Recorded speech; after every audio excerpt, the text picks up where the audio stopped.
सिर्फ आम आदमी पार्टी के राष्ट्रीय संयोजक हैं, नेशनल कन्वीनर हैं, बल्कि आगामी चुनावों में राजस्थान, मध्य प्रदेश, छत्तीसगढ़, मिजोरम, इन तमाम राज्यों में आम आदमी पार्टी के स्टार कैंपेनर भी हैं।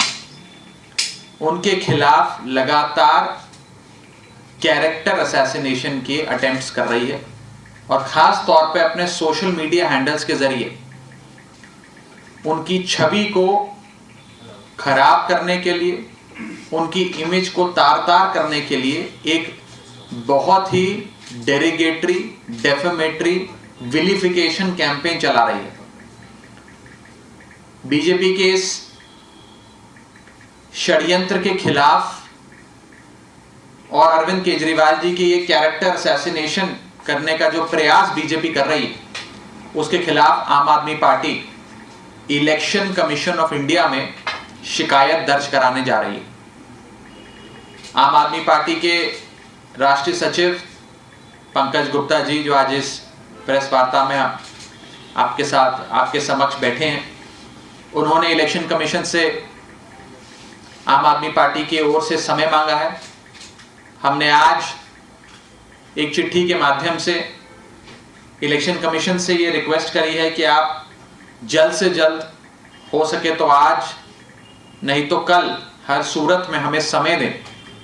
हम आपके सामने अपना एक वफद यानी कि एक डेलीगेशन लेकर आना चाहते हैं और हमारा वो प्रतिनिधिमंडल पूरे सिलसिलेवार तरीके से बताएगा कि कैसे भाजपा के लोग अरविंद केजरीवाल जी, जो आम आदमी पार्टी के राष्ट्रीय संयोजक हैं, आम आदमी पार्टी के स्टार कैंपेनर हैं, उनकी छवि खराब करने के लिए कैरेक्टर असैसिनेशन का षड्यंत्र अपने सोशल मीडिया हैंडल्स के माध्यम से रच रही है। हमें उम्मीद है कि इलेक्शन कमीशन हमें जल्द से जल्द समय देगा और इस मामले को पूरी गंभीरता से इसका संज्ञान लेते हुए इसमें कार्रवाई करेगा। मैं 2-4 महत्वपूर्ण चीजें इस संदर्भ में आपको बताना चाहता हूं।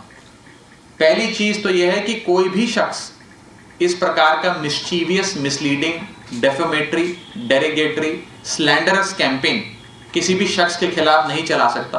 खास तौर पे चुनावों के भीतर तो बिल्कुल नहीं चला सकता, क्योंकि इस प्रकार के कैंपेन के माध्यम से आप एक पॉलिटिकल पार्टी और एक नेता की छवि खराब कर फ्री एंड फेयर इलेक्शंस का जो एक मूल सिद्धांत है भारत के लोकतंत्र का, उसे कमजोर करते हैं।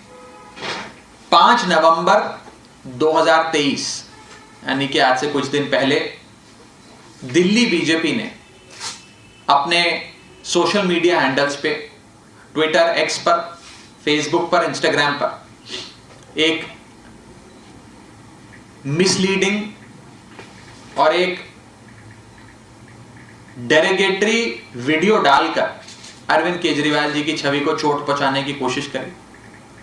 उस कंटेंट को बीजेपी के तमाम ऑफिशियल हैंडल्स ने सर्कुलेट किया, बीजेपी के ऑफिस बियरर्स ने उसे शेयर किया और खास तौर पे बीजेपी के राजस्थान, बीजेपी के छत्तीसगढ़ और बीजेपी के मध्य प्रदेश के जो ऑफिशियल सोशल मीडिया हैंडल्स हैं, फेसबुक, ट्विटर और इंस्टाग्राम, उन सब पर उसे खूब प्रचारित किया गया, शेयर किया गया, चलाया गया।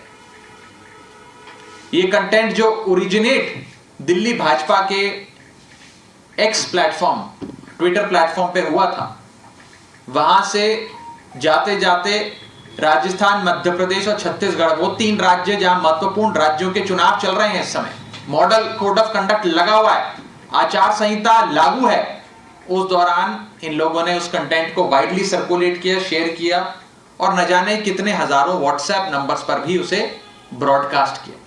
इसके खिलाफ आम आदमी पार्टी कंप्लेंट करने के लिए इलेक्शन कमीशन के भीतर जाएगी। मैं आपको बता दूं, ये कंटेंट केवल misleading, slanderous, libellous, derogatory, defamatory, fabricated, mischievous, misleading, malicious ही नहीं है, ये उसके साथ साथ आईपीसी की धारा 171G, 499 और 500 का वायलेशन है। ये रिप्रेजेंटेशन ऑफ पीपल एक्ट का सेक्शन 123 सब सेक्शन 4 का वायलेशन, और ये मॉडल कोड ऑफ कंडक्ट के कानून के क्लॉज 4.4.2 का भी सीधे तौर पे वायलेशन है। मैं फिर से दोहरा देता हूं, ये आईपीसी यानी कि इंडियन पीनल कोड के धारा 171G, धारा 499 और धारा 500 का वायलेशन है। ये content representation of people's act के सेक्शन 123 सब सेक्शन 4 का वायलेशन है। और ये content model code of conduct का जो रूल्स हैं, जो कानून है, उसके क्लॉज 4.4.2 का भी सीधे तौर पे वायलेशन है।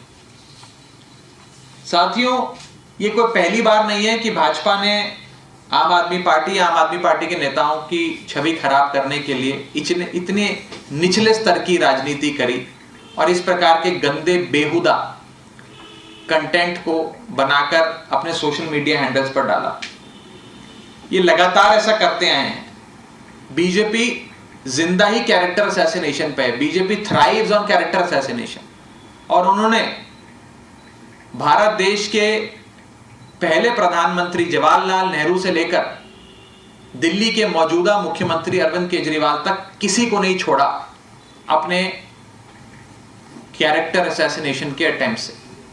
सबकी छवि खराब करने की कोशिशें बीजेपी लगातार करती रहती है, क्योंकि बीजेपी जिंदा ही दूसरे लोगों की छवि को खराब करके बर्बाद करते, अपनी छवि को नहीं बढ़ाते, अपनी लकीर लंबी नहीं करते, दूसरों की लकीर छोटी करने, दूसरों की छवि खराब करने में लगे रहते हैं। और इसी के साथ साथ मेरी आम आदमी पार्टी की हम सबकी उम्मीद है कि इलेक्शन कमीशन ऑफ इंडिया, जो एक निष्पक्ष संस्था माना जाता है, वो जरूर हमारी इस चिट्ठी का, इस पत्र का संज्ञान लेते हुए हमें समय देंगे। हमारा प्रतिनिधिमंडल इलेक्शन कमीशन के भीतर जाकर एक डिटेल्ड कंप्लेंट सौंपेगा। वो कंप्लेंट भी हमने तैयार कर ली है और हम सख्त से सख्त कार्रवाई बीजेपी के खिलाफ की जाए, उसकी मांग करते हैं। आम आदमी पार्टी को भी एक नोटिस आया कल इलेक्शन कमीशन के द्वारा, उसका जवाब जरूर आम आदमी पार्टी की लीगल सेल और वकीलों द्वारा बनाया जा रहा है और हम जल्द वो जवाब दाखिल करेंगे। लेकिन मैं आपको बता दूं कि जिस कंटेंट के संदर्भ में आम आदमी पार्टी को वो नोटिस आया है, वो कंटेंट 8 नवंबर को आम आदमी पार्टी ने अपने सोशल मीडिया पेज पर जो डाला था, वो 5 नवंबर को बीजेपी ने जो अपने सोशल मीडिया हैंडल्स पे कंटेंट डाला था, उसके जवाब में डाला था। आप दोनों कंटेंट के जो वीडियोस हैं वो उठाकर देख सकते हैं, आप खुद समझ जाएंगे।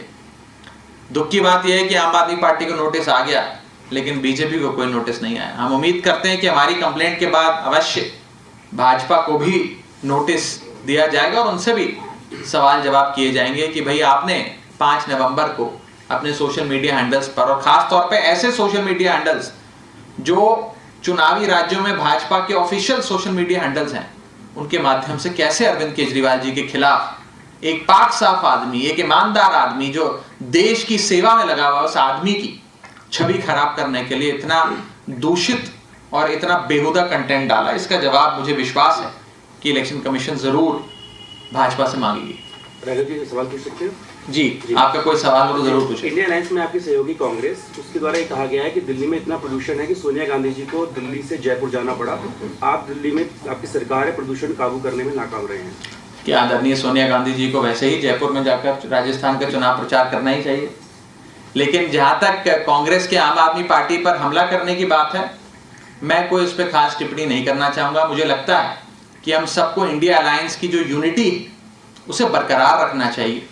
इंडिया गठबंधन जब बना था तो उसने भारत देश के एक एक नागरिक की, 135 करोड़ भारतीयों की जो एक पॉपुलर इमेजिनेशन है, एक जो उनकी सोच है और एक जो उम्मीद की नजर से वो एक विकल्प की ओर देख रहे थे, उन्हें एक विकल्प दिया था, एक ऑल्टरनेटिव उनके सामने खड़ा किया था।